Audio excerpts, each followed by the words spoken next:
stuck in a boot up loop and it just wouldn't work out.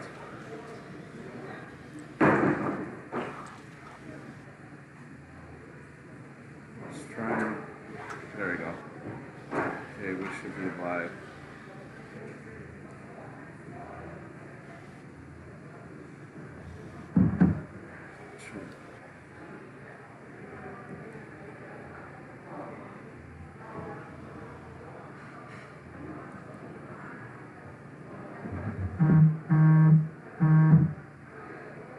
Alright guys, we're going to get this started in a little bit.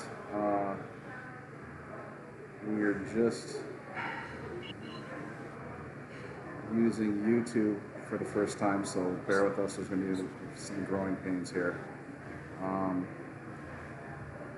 First off, if anyone can type in chat, can you hear us alright? Can you see the chat? It says, waiting for the virtual Taphouse to go live. It's showing us live. Do you Anything I need to do? I don't think I can hear you, which is good. I can't hear you. Alright, so then I gotta put an audio capture real quick. I just tried to chat.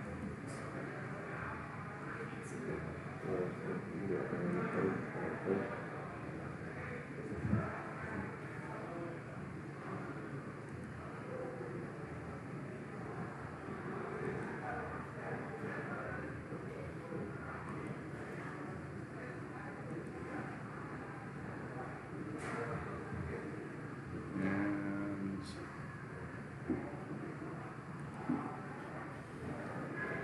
can you hear me now? No.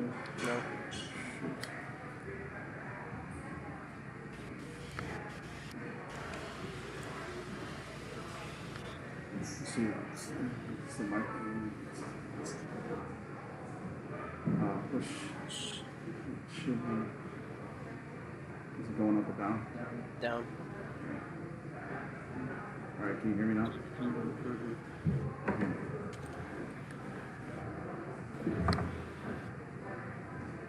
Why am I not? All right. Well, we're gonna have to work with what we got right now, so I think people are. Can you see it? Is it logging up?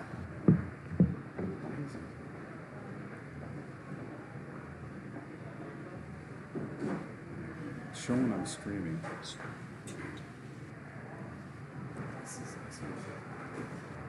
Oh, you know why? Log in and turn that off. Yes, we can go play some text this year.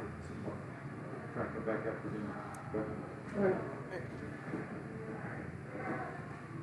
I've got all the way through Saturday. Oh, good. Good. It might be one more thing we have to do. No, you know what? I had a pre-lit schedule, so it's what it is. Two of them are I'll talk to you later. conflicting. I'll talk to you later. Alright, be back. See you.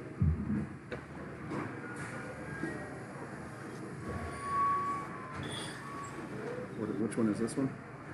This is the October. This is the Oktoberfest. 1810.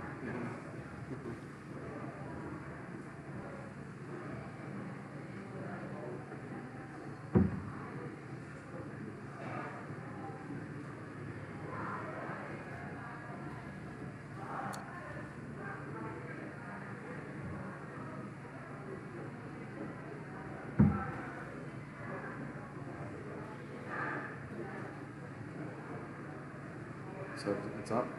This one is April through. It's the same one.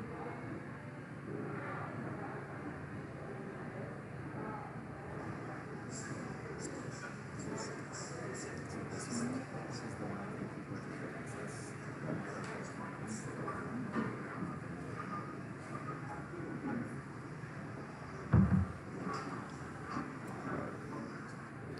We'll figure this out. Mike, we can grab a can. Like, we could grab a can of 1810. Cold one. One.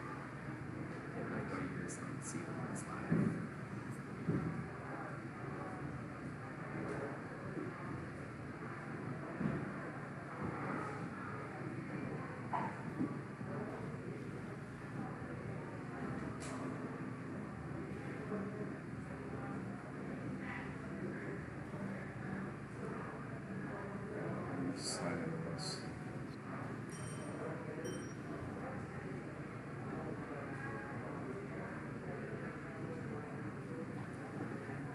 What's the Wi-Fi here? There should be a gas on here. I guess awesome.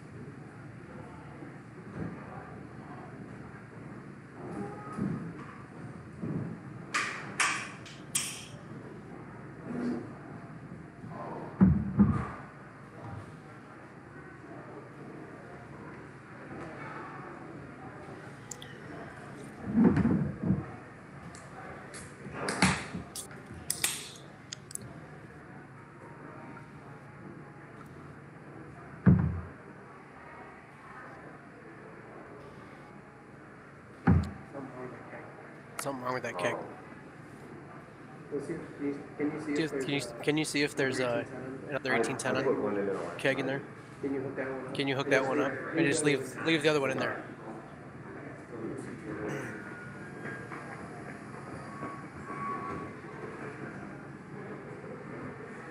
I'm gonna dump this out.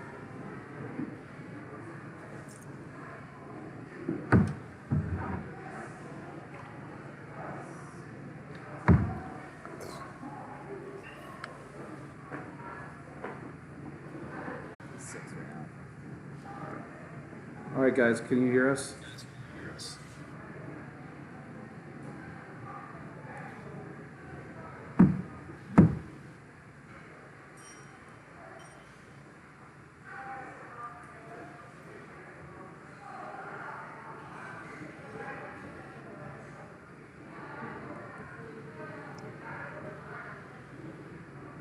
All right, so Mike Lawrence said we can hear us. All right, thanks, man. All right. So first of all, I want to apologize for us starting late, guys. I had everything set up on my laptop, and then my laptop took a crap. So now I'm trying to do this on the fly. My name is Gus Guevara. I am with the virtual Taphouse. I work at Hy-Vee. I've been doing these for the last 3 or 4 weeks. Today we're with Arrowhead Ales Brewing Company. We're with Mike Bacon. So bear with us. We'll get through this, and next week will be better, hopefully. So, Mike, tell us about your career in brewing. How'd you get started? I started as a home brewer about 10 years ago, 11 years ago, and had always had a passion for food, and so we kind of got some people together and started brewing more beer. And some other brewing companies, got a plan together, opened a restaurant. About 4 years ago. 4 years ago. So we carry about 12 tap handles here, full food menu, full bar, wine, liquor. Yep. So, what? How'd you learn how to brew? What'd you do? Just Self-taught. Bought a bunch of books and put all the stuff to use, brewing beer all the time, practicing different recipes, and then picking up some jobs at some local breweries, kind of learning the ropes of the beer systems and different chemicals and. So I didn't go to any brewing school or anything, but just first-hand knowledge, and that's almost anybody around here. Brewing on a professional level. It's kind of started as a home brewer and learned all their tricks along the way, and just from working with our colleagues in the different breweries. All right. How old are you? 41. 41. What am I doing wrong, guys? What am I doing wrong? Nothing. Trust me. All right, so I still can't hear you. Yeah, just so you know. I can hear you. Can you hear me though? Yeah, I can hear you. You're coming through here. I don't know. I gotta figure out something on this. So So bear with us, folks. So tell me about your brewery then. When did you open this place up? And April of 2016, we opened our doors. what kind of seating? How much? How many Yeah. seats? We have a large outside patio and a large indoor space. I would say we have about 200 seats if you count the Yeah. patio as well. So COVID's affected everyone in the state. So how's it affected you guys the most? Just the number of people that come in Yeah. here. We did the carry out only thing for a while. We made it through that. We did the patio only seating. And that went really well for us because we actually have a very large patio, which gave us one of the only places in town that could seat that many people. So we got really busy for the month of June, and now that everything's kind of slowly opening back up, we're decently busy again. But all the different weird rules and changes that come with a couple of days' notice, you just have to roll the punches and do our best. We have a lot of very loyal regular customers that patronize our place a lot, and it really helped out through kind of what we're all going through. All right, let me tell you how I first discovered you guys. You guys did a collaboration with Hailstorm called Pita con Leche. Phenomenal. I loved it. That was awesome. How did it turn out for you guys? Good. We brewed that beer at Hailstorm, so we could make a whole bunch of it. I only have a 7-barrel system here. Hailstorm can make up to 30 barrels at a time. So we did that. I hang out with those guys often, so they're friends of mine. And Awesome. we toss around ideas, and somehow a horchata-inspired Imperial Golden Ale came about. Yeah, that was awesome. I found you guys. I grabbed it because I had to beg, borrow, and steal to get Hailstorm to come out and service us because we're way out there from it. We're about an hour from you guys. We're a couple hours from them almost. So they come out once every month and a half. But I got the Pita con Leche. I'm like, let me try this. Some Mexican. And then I liked it, and I didn't realize it was a collaboration until I started looking at the can. And then I found you guys. I'm like, let me see these guys. And so I went to your website, checked it out, and then started asking around, and that's how I hooked up with Faxel Distribution. And then he hooked us up with some samples, and we've carried you ever since. And you guys do very well on our shelves. Appreciate that. So let's start with the first beer, guys. We're going to start with the 1810, which is their Oktoberfest. And how long does this? When do you guys usually start brewing this traditionally? When did I brew it? Well, like when do you guys start brewing it for the season? I brew it in the end of mid to late June. Then I let it lager. It does a cold rest for about 5 weeks in the fermenter to lager out. When you lager a beer, you let it sit cold for several weeks because the yeast will still be active and clean up some of the byproducts they've left during primary fermentation. So lagers take a little bit longer. So I brew it mid to late June, try and get it out. It seems like it's like Christmas at Walmart comes out in August now. So Oktoberfest are on shelves in July, I think now. So if we want to get some beer out there, we should try and stay ahead of the game. So I have to brew it earlier and earlier. Every year, Shiner puts out something like crazy early. I was looking at this stuff, Oktoberfest, towards the end of June this year. I'm surprised I haven't seen their Christmas cheer out yet. Because they're trying to beat everyone to the punch, and by the time the season hits there, everyone's so sick of Oktoberfest. So it's like they almost ruined the season. So let's take a sip of this, guys, and see what we got here. Pipe in if you guys got any questions. I like it. A little malt for me. you use anything special? Do you guys have a special take to this, or do you just use a traditional Marzen style? Yeah, just traditional. Yeah, it's just traditional.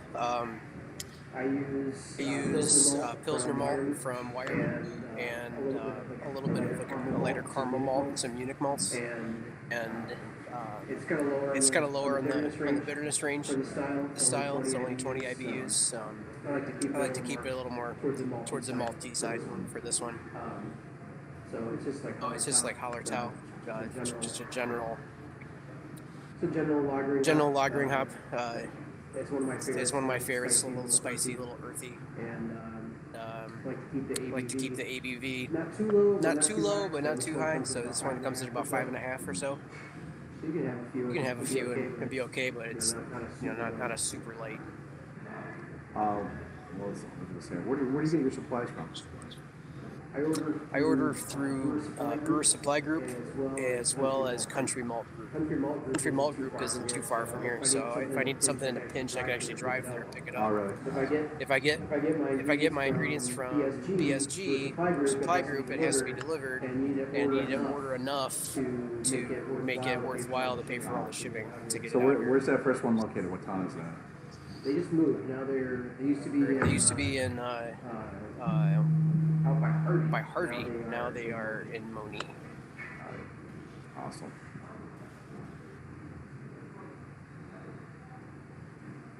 What's your favorite beer to make? It's my favorite beer to make. Some of the funner ones. Just recently, we brewed our seasonal Halloween themed beer, Chocolate Coffin Creeper. It'll be out in a few weeks. So every year that comes up, I go right to the grocery store in our complex here and buy as many boxes of Count Chocula cereal. That's awesome. They have and load the mash tun with it. And then just to play off of the cereal marshmallow portion. Not a ton of flavor comes from the Count Chocula cereal, but after fermentation is over, we add some marshmallow flavoring, and cocoa nibs to age on for a while, just to amplify that chocolate marshmallow you expect from your favorite spooky cereal. That's awesome. If you brew with an item like that, is it hard to communicate afterwards? I put some things in the fermenters that were kind of hard to clean, but that one isn't such an issue. The hard part is getting the stuff out of the fermenter. A lot of it has to go in mesh bags, so it doesn't clog up the ports at the bottom of the tank when you're trying to clean everything out. So the bags go in a certain size, and then once they absorb liquid, or they just get heavy, you can't get them back out. So we got to open the tank, cut the bags down, and take them out, rip them open, dump them out. We've had some beers massively ferment and blow through all the, blow out the top with all the blow-off hoses and make messes on the floor. So you put a beer in the tank on a Friday and come in on Monday, and you got flies and a mess and stickiness all over the place. I don't mind it though. Here's a question for you. So, you can't say your brewery, but what other breweries out there? Who do you drink? What other breweries do you drink? I really keep it pretty local. I like to drink the beers that my friends brew. So I spent a lot of time at Hailstorm, a lot of time at Sound Growler. I try to get out to Joliet and see my friend Andrew at Elder Brewing Company occasionally. But a lot of times, some of the bigger, hyped up beers, they come my way. I don't really get out a whole lot to shop for beers. A lot of beer comes through here. So like all your Phase 3s and your Pour and all that. Like usually drop off stuff, and I get to try a lot of it. That's awesome. So what is a Marzen? What's a Marzen? It's just basically another word for Oktoberfest. It's just like a malty style, German style beer.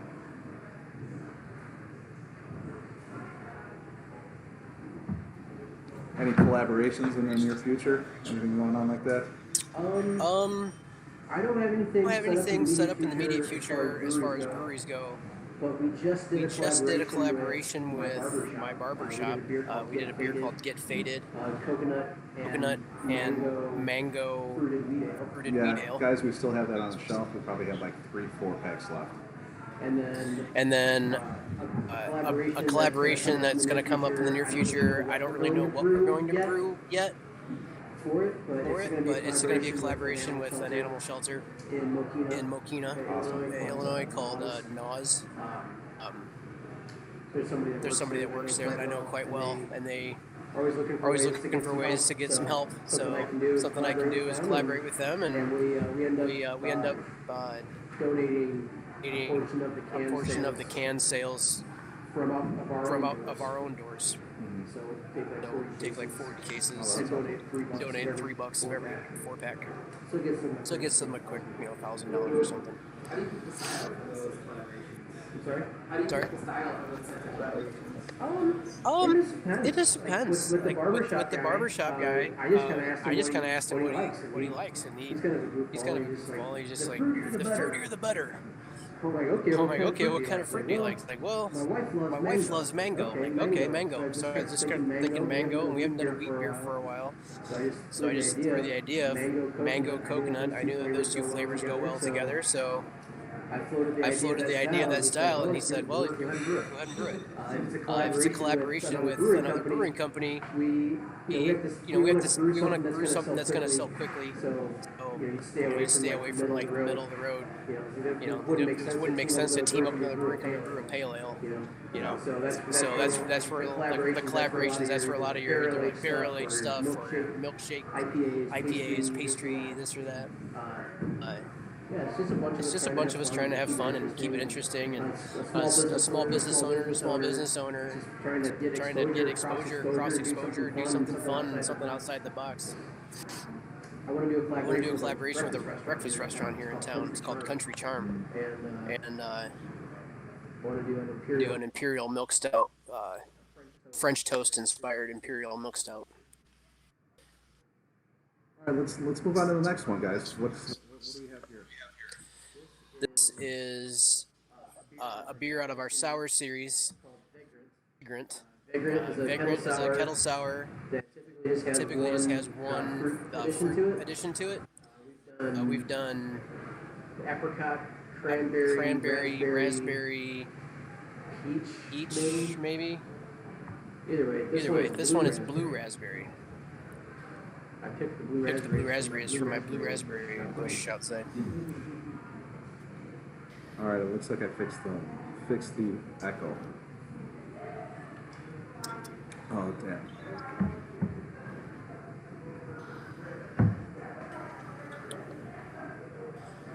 So what makes a sour a sour? So this is a kettle sour. So when I mash, all the sugar is extracted from the grain, and the kettle fills up to full volume. Instead of boiling it and adding hops and brewing it like a traditional beer, we bring the temperature down to about 90. And we introduce a strain of bacteria called lactobacillus. And let it sit under a blanket of carbon dioxide overnight, and that lactobacillus will go to work on some of the sugar, and the result is it drops the pH level. When the pH level drops, that's where you pick up your acidity and your tartness. So I'll let it sit for 18 to 24 hours and take a pH reading, and when it hits about 3.5 or 3.6 pH, I don't let it get too low so it's not too puckering and sour. It's just a nice balance of tart and sweet. Coming the next day, when the pH level's where it needs to be, we fire up the kettle and bring it to a boil, kill off all the bacteria, and boil it like a normal beer. Add a little bit of hops. I think there's just a speck of hops in here, so about maybe 9 IBUs. And then put it in the tank and ferment it, and then add a ferment addition after it ferments out. So this was a blue raspberry flavoring from a company called Amaretti. They make some really great products that go well with brewing. It's kind of pricey, but a little bit goes a long way, and very clean, natural products. So I found the blue raspberry and thought it's really good in a sour. I got a couple samples and dosed a few pints of a different sour we had, and it's actually pretty popular. So I brewed this one twice now. Is doing a sour change anything to your procedures? Not for this kind of sour because it's boiled off and it's not using like Brettanomyces or any of those like crazy wild strains of bacteria. I've used that before in a tank. I've fermented a couple beers with an all Brett strain, and yes, my cleaning process is a lot different for that. Extremely hot, tons of chemical, several rinses. All the parts are separate, so every gasket gets changed out, every valve is different. So I basically ripped the whole tank down and replaced it with different parts, and just being really careful. I don't mess around with the Brett souring too much.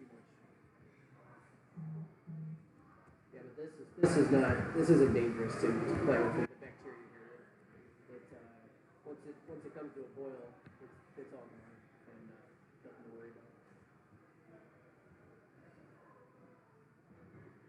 What other sours have you guys made? The Barricade series is our kind of pastry style sour. That lemon barricade was good, but the one before that, what was the one before that? Just recently. It was a Peach cobbler? I think so. I follow the series when it comes out. If I see it, I grab a 4-pack right away because it flies out of our shop.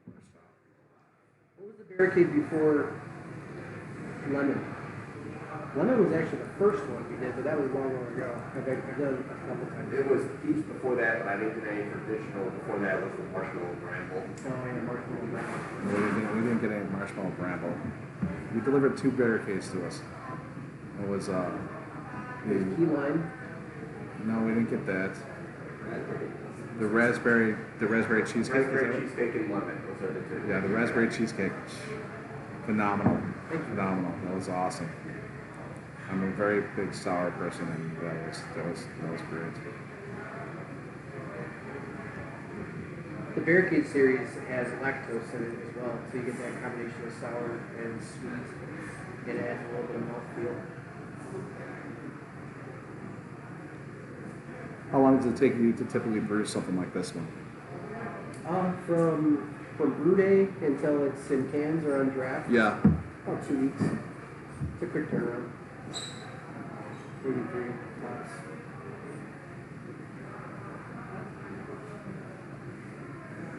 Do you guys have your own canning system, or do you? Yeah, it's right behind you. We use a micro canning machine from a company called Twin Monkeys out of Aurora, Colorado. I ran into their company at the Great American Beer Festival last year, and they had a tabletop single can little setup, quite pricey, but it's definitely something we needed. We were filling our cans manually by using beer guns and an Oktober seamer, manually seaming all the cans. And we realized that, wait, we're actually able to sell a lot of these cans, so we may as well just invest in a canning line. So, How long does it take to can a batch? well, it depends on how many cans that we do, but let's say we do a run of 16 cases, probably 2.5, 3 hours. Not the most ideal thing, but yeah, we get it done. And the quality of the beer in the can is higher because it's under a much more controlled environment. It's kind of a closed system, so the dissolved oxygen levels are really low. It's not introducing any kind of outside things to it. It's nice and closed and clean. I can run that canning line with 2 people. Whereas before, to do the same amount of cans in the same amount of time, we would have 5 people here. 2 people holding beer guns, squirting in these cans. Somebody else putting the seam on the lid, and then somebody has to wipe it and put it on the labeler. So we were doing a hand crank labeler, and then put them in case trays and put pack techs on them and pile them up somewhere. And that was fun. I mean, we had some fun canning nights with, you bring 5 of your buddies in here to turn on the music and start drinking some beers and canning some beers. They were good nights, but I didn't really want to work in the night anymore just to can some beer, so I have an assistant brewer, and him and I can knock out just as much beer in the same amount of time on that machine. All right, so do you, what was your favorite festival to go? And do you think they're going to go back to having fests? I hope so. Yeah. My favorite festival, I really like Fobab. It's a festival of barrel-aged beers in the city. Yeah, did you ever have an entry in there? Or? Yeah, I've had a couple. During the barrel-aged beer that we'll try today, I've entered for this year. They're not having a festival, but they're still holding a competition. So I've entered that one. Yeah, virtual competition. Yeah. Yeah, that's what I heard from you. Fobab I like because you don't have to really do anything. They don't even let the brewers or brewery representatives pour their own beer. It's all volunteers. And you can go stand by where your brewery company's pouring at, and you can talk about your beer there. But once it starts to get really crowded and the crowd kind of takes over, there's a mezzanine up top from the beer fest that's a brewer's lounge, and it's catered with barbecue and stocked full of beer and seltzers, and it's just fun to kind of bump elbows with your colleagues in the brewing world and look down at the big festival and go down there and mingle if you want to, go back up and eat something, drink something else. It's just fun. That's why. All right, so like everyone has that moment where they feel like, hey, I think I've made it. You know what I'm saying? Have you had that moment yet? Come on, man. Not even close. Come on. Every day I'm trying to make it. Yeah. Especially now. It's just crazy. Yeah. I mean, I'm happy that I get to do my passion most days of the week, but I'm not just a brewer here. I have to like fix everything. So like the conversation we were having before we got started here is all the issues in the kitchen with the hood going down. We had coolers break, plumbing issues. Well, I have to handle all of that. Employee issues. So there is like a different side of that. But yeah, I do get to come in here early in the morning every day and be around beer and do beer, get creative, and let my mind wander and do whatever I want to. So that part, I feel I was really lucky and fortunate that I get to do that. But the rest of it is a lot of work. I don't mind it. It's just really what it is. I like being here. So next about who designs your labels. Our designer, his name is Matt Sharp. He is a good friend of mine, born and raised around here, but he currently lives in Ohio. This doesn't really affect us because everything we do is through emails. But he was the designer for 350 Brewing Company in Tinley Park for, I want to say, maybe 4 years or so. And he wanted to move on, so he made me aware of that, and we needed a guy. I wanted to do more packaged beer, and he also does our hats, he does our shirts, he does our menus, any promo material, a lot of the stuff you might see on our social media pages. He creates all those things. So we have his title is creative director. He's kind of one of our bigger idea guys, So him and I come up with a lot of these ideas together. He might have some kind of off-the-wall idea he thinks of and shoots it by me, and then we go back and forth on how to actually pull it together, and next thing you know, you've got a beer with hot chocolate cereal. That's awesome. I gotta look forward to that one. Was it Oswego did that Snap, Crackle, Pop, or they do a small version of that? I got a can of it, but I haven't cracked it yet. All right. What else we got going? Let's see. What's the next one we got going on the list? This is the next one is entry level Snob. Sorry, this is our house IPA.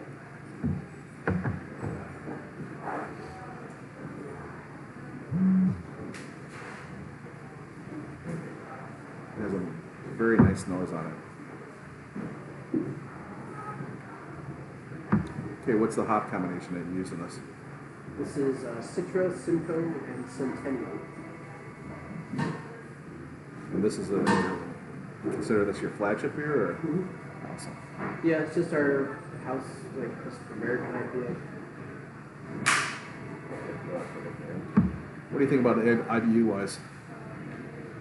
I shoot a little bit lower than a traditional style on this because when I got into it and started making this recipe, especially to have my wife to drink anything like this. I couldn't go too bitter, so I wanted to have something she could help me get through.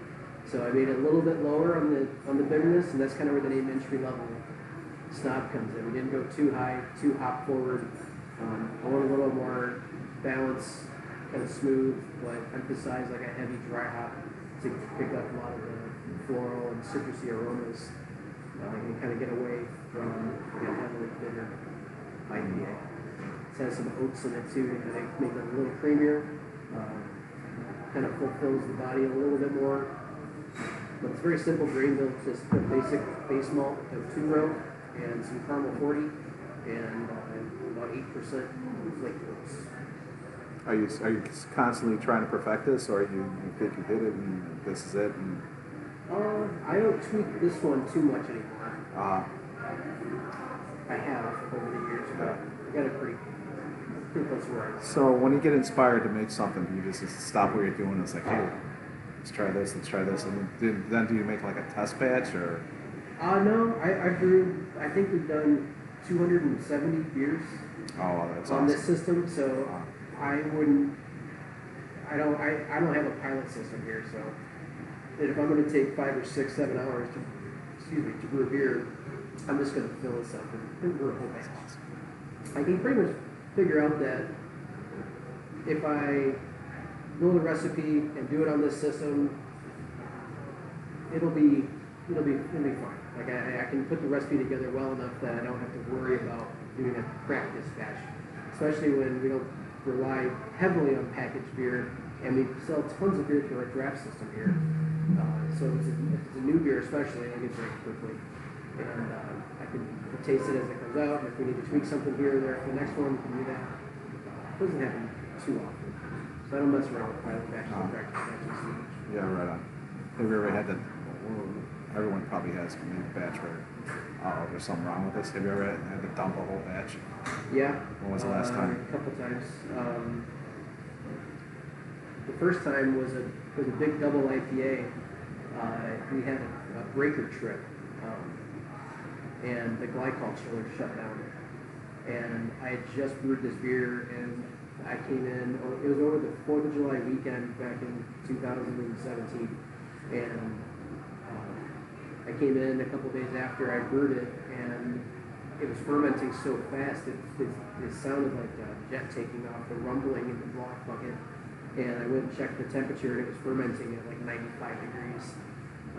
And the yeast that I used in that, you don't want the temperature to climb that high. So it was very spicy and horrible. So it dumped right down the drain. Another one was a kettle sour.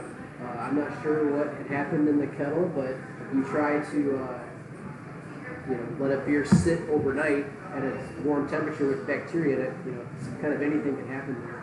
So it picked up a little too much oxygen, I think, and it created a chemical called butyric acid, which smells like vomit. So we dumped that one on the box here. But we brewed it again the next day, and it came out just fine. Actually, that was the blue raspberry. It was awesome. The redo. The first batch. How do you select the hops you use in different beers? How do I select the hops? It's a combination of things. I have my favorites. Like I love Eldorado, I love Citra, I love Mosaic, Amarillo, Galaxy. Kind of stick to what I know, and then also what's available and how things are priced. Sometimes you need things in a pinch, and I can make some calls around here and go pick up from what other breweries might have on hand. Or I don't have any contracts for hops. That's just not how we operate here, so it wouldn't make sense for me to get into long contracts for certain amounts of hops. So there's resale sites out there, wholesalers that have a surplus, put them up on these sites, and you can usually find anything you want. But just the timing and when a new batch is coming up, you can kind of work with different combos. And a lot of the hops I have a lot of it on hand anyway, so if I want to get some hops out, kind of play around with different combos, I can do that. And especially there's a company that we use called Hopsteiner. They have a lot of experimental hops too that we play around with, just to see what's new or different, little nuances that these newer hops can provide. and I'll just explore the new. Like most of them don't even have a name. It'll be like HPC 1279. Doesn't look too good on the label, but usually we try those hops out, we give feedback, and eventually that hop will get a name, and you can go back to it.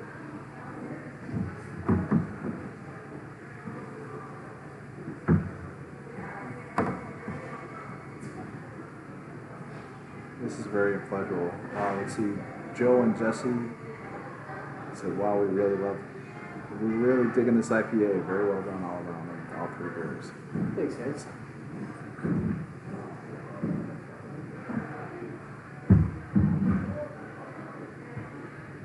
I was going to ask you a question, I forgot. What else?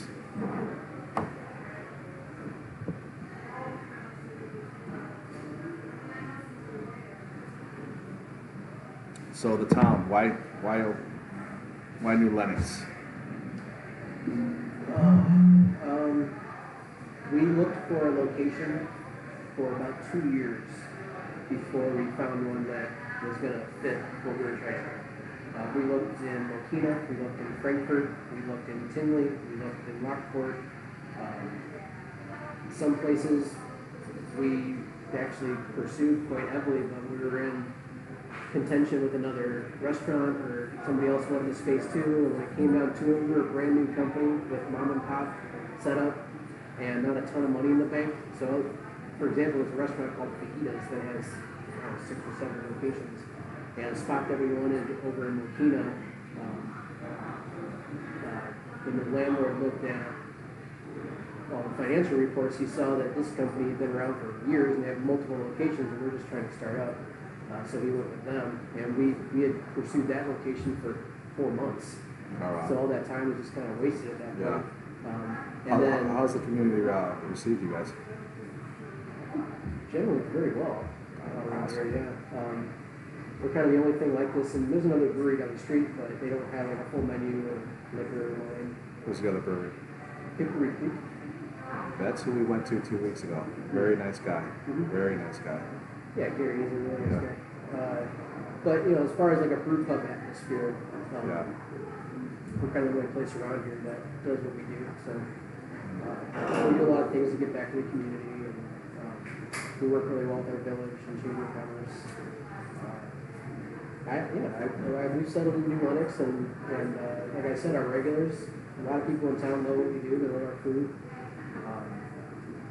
You hear people talking about our avocado rolls all around town all the time. Our avocado rolls are basically like an egg roll stuffed with guacamole instead of like cabbage and stuff.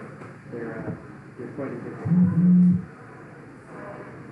Yeah, this restaurant was the previous tenants were getting evicted, and my real estate guy, he got a heads up that was going down. So we got in here and kind of struck a deal with them to leave everything here as far as the kitchen and some of the furniture, tables and chairs and such.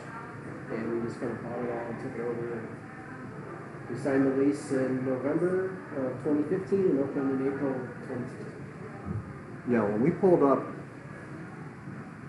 we didn't really know what to expect, but it wasn't what we expected. You know what I'm saying? Yeah. When it came around the corner and saw that big ass patio, that was awesome. You guys have a nice patio out there. Yeah, there's a very nice patio. It's covered. Right now we have about 14 tables on the covered portion. We do have a section in the parking lot that we're not really utilizing anymore. We were using the parking lot section when we couldn't seat on the inside. Now that we're able to seat indoors again, and we're seating our bar now, that's a little bit overkill. So we're not using the parking lot side. Our covered patio, it's one of the nicer patios to sit and get around here. Plus we have TVs out there and music out there. All right, let's see. One. Want to start moving on to the coconut Killjoy. All right, so coconut Killjoy barrel aged. I was very happy that you picked the barrel aged to go with your 4-pack. a lot of the customers that I deal with have a preconceived conception about barrel-aged beers, and they just kind of leave them alone. So putting this in a 4-pack will give them exposure to it, especially since the cost is absorbed by the 3 other beers. You know, but I thought it was I was happy that you did it, and at the same time, I thought it was a kind of a ballsy move. So we'll see if this pays off. But yeah, let's do that. Tell us about Coconut Killjoy. Coconut Killjoy is one of my favorite beers. I love coconut, and just the light roastiness on this, but the sweetness, and just that nice like character of barrel that you get out of there. I use Buffalo Trace barrels for this. It sat in the Buffalo Trace barrels for about 9 months, and then we pull it out and add. I put 50 pounds of toasted coconut in here and toasted marshmallow and vanilla. So, where do you source your barrels from? Is there like a broker around here? Or? You can buy them from, there's brokers, but a lot of the brokers you have to buy like a semi-truck full. So it's like 240 barrels. A brewery in Tinley or Hailstorm, they have a large barrel program. So they will get a truckload and then they'll send out like a working document to other brewers that want to just put their name and how many barrels that they want. So to one entire batch, I need 4 barrels to put one batch in barrels. So typically when he orders a truck full, I'll get 8, so I can get one ready now and have a few barrels laying around for something else. And they're not all expensive either. They're about $160 a barrel. And sometimes if you get lucky, there's still bourbon inside of it. So if you tip it upside down, you can let it drip a little bit, wind up with a half bottle or so. That's awesome. When you added the toasted coconut and the marshmallows, like where did you want the flavor profile to look? Where did you want the coconut to hit and the marshmallows? Like how do you choose what that does? Well, I think it kind of just does what it does. I put it in just after, so the barrel age specifically, I bring the barrels into the brewery, and then pump the beer back into a fermenter. And in the fermenter, I've hung these big bags of toasted coconut flakes, and kind of like a tea bag. Yeah, basically. But it's like there's 5 of them, and they're the size of a pillowcase. So then once coconut is in the tank, I can purge the tank, get the oxygen out, fill it with carbon dioxide so we don't have any oxidation issues, and just pump the beer into the tank and let it overtake the coconut. And then adding vanilla is easy, and adding the marshmallow flavor is easy. Again, at Amaretti, they make a toasted marshmallow water-soluble extract that works really well. Shout out to Chris Fioretto.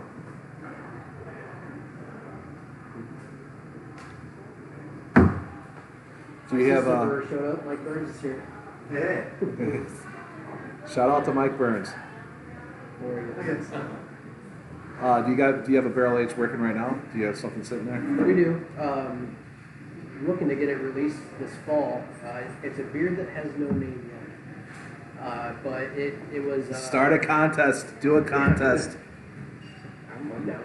Beer Unique Beer Face. There it is. Beer Unique Beer Face. It was an Imperial Milk Stout with avocado blossom honey. And I put it in Journeyman distillery barrels. Okay, awesome. I'm familiar with Journeyman. By the way, guys, we do have a Journeyman sampler pack of 3 Journeyman bourbons on our shelves over at IBUs, just so you know. There you go. All right, my business party's done with that. What else we got going?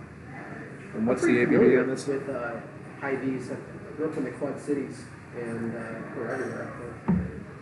Yeah, it's I've never heard of them until I moved to the Sycamore area, and I got a job with them, and it's been phenomenal. It's probably one of the best places I've ever worked at. They take care of their employees, 401k, medical, dental, Oh, great. profit sharing. Are you Yeah. So it's you know it's one of the better companies I've worked for. So How do you decide the barrels? You said like Buffalo Trace versus now you're doing tournaments. I just try and switch it up. I've also used Cobalt. I have it's a weird project. I had before Mike Burns was here, I had a brewer helping me out named Drew, and I have a golden ale that we call Hootie Hoo, and no, we're making a Kolsch. We're making a Kolsch, and my assistant brewer added the wrong yeast, so the Kolsch then became a golden ale. But we had so much of it, I thought, well, let's do something crazy with it. So I'd gotten a Jepson's bourbon barrel for free from a coffee roaster down the street. He does some barrel-aged coffees, and he has a relationship with CH Distillery. They're the ones that do Malort and all that. And so they have a line of bourbon, which isn't like the Malort at all. It's a whole different thing. It's bourbon. it's actually pretty good. I had it the other day. I'm not a big fan of it. Yeah, That's just me. It's a little hot. Yeah. For me, but I got the barrel for free, so we took what was going to be a Kolsch, then became this golden ale that we call the blonde moment. And because like brain fart that happened when he added the wrong yeast. So we had to do something with it. Well, I had this free 55-gallon bourbon barrel. So we threw a blonde ale in this bourbon barrel, then they added a bunch of Brett bacteria, and it's been sitting there since February, maybe. awesome. And then it'll get a heavy fruit addition of some kind, and I don't know what a package is. That's Package. That's awesome. Well, the barrels, Buffalo Trace are kind of the easiest to come by, and you kind of know what you're going to get.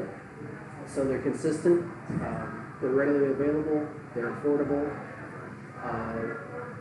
and they just work well. Journeyman, one of their reps came in here to sell us. You know, we serve Journeyman here. And when they were here giving us their spiel about their different selections, I asked them about barrels, and they said, oh, we can throw you barrels as they come available, just email and see what we have. So I emailed them, and they told me their selections, and I drove up to Michigan and picked up 6 barrels. Going back to Malort, couple of Fobabs before, someone did a Malorted stout. Why? It was actually pretty good. Was it? It was actually pretty good. Well, you know, people saw Malort like, I gotta have that. It was actually pretty good. It was a small brewery out of Villa Park called Lunar Pub. I've been there before, and I didn't know they brewed beer until they do like 3-gallon batches. Yeah, It's I've heard of like, Lunar Brewery. yeah. Interesting. I'd try it. Yeah, it's a nice little pub. It's got a stage. They have an open mic night like all the time. But it's I remember hitting there a couple times. Anything else you want to tell us about this coconut Killjoy? No, does anybody have any questions? Like I said, it's just my favorite of a lot of the beers that I do, just because this specific beer has been with, this recipe has been with me for a long time. My home brewing days, I would source 5-gallon bourbon barrels from different distilleries I could find, and I would brew this beer and fill it in those barrels. So this was my first barrel aging of beers ever. What was the first beer that you actually brewed that you're like, I'm gonna brew this beer and I'm gonna make some money on it? Beer? In general. I guess I could just talk about the first beer I ever brewed on my own was a Dogfish Head 60-minute quote. How'd it turn out? It turned out really well. Yeah. If anybody remembers the big snowstorm of 2011, it was that day that batch became ready. And me and some of my neighbors, I think we drank all of it that night. Just watching the thunder snow. I never heard the term thunder snow before, too. That was fun. I went outside and played in like 8-foot snowdrifts in the driveway. But yeah, it came out really well. And right then I was like, oh my God, I can make the same beer. And kind of told my wife at the time, like, oh no, it's cheaper this way. Making my own beer is going to save me a ton of money. So what was the first beer you brewed here? Entry-level Snob. Awesome. So I got a question. So if we come out and check out your patio, how many brewers do you have on tap? We have 12 tap handles. Sometimes we're in transition between beers, so I'd say at any given time, 10 beers on tap. Any other questions, folks? What do you got for us?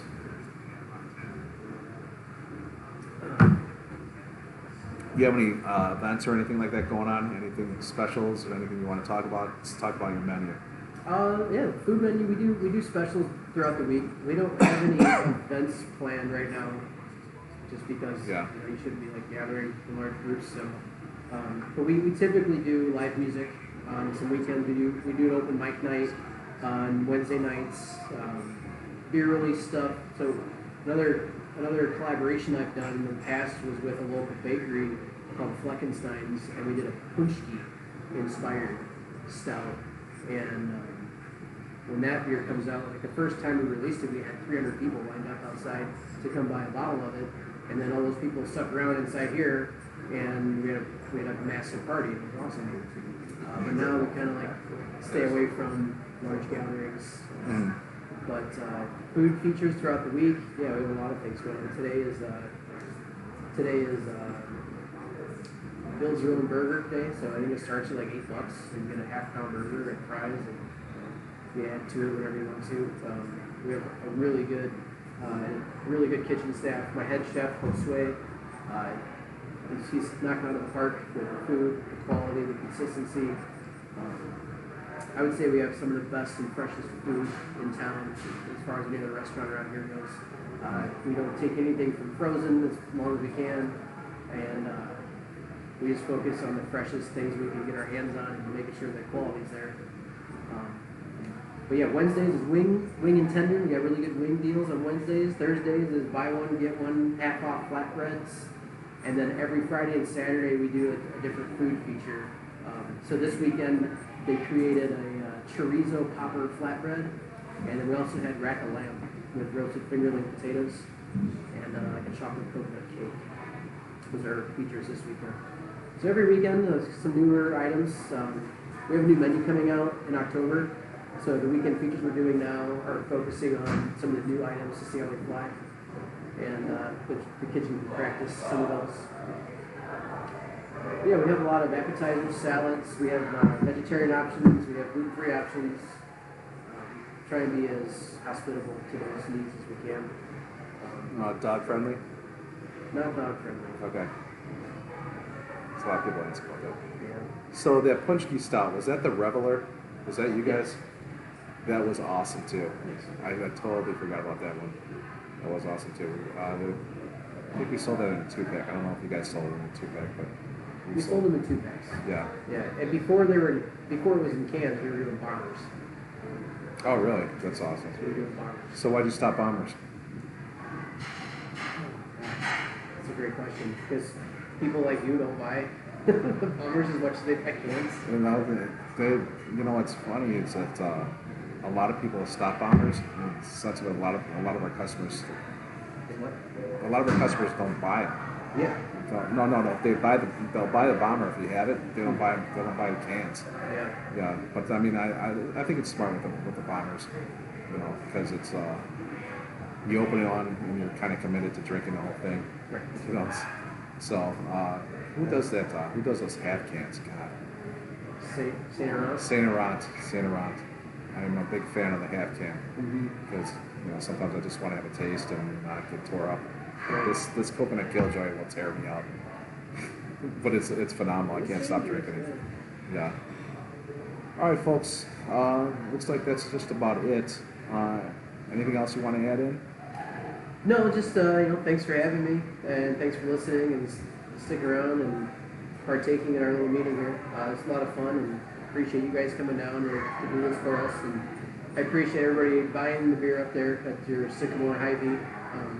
You keep buying it, we'll keep sending it, and I promise to do our best brewing it. All right, guys. So yeah, look forward to seeing you down here sometime. All right.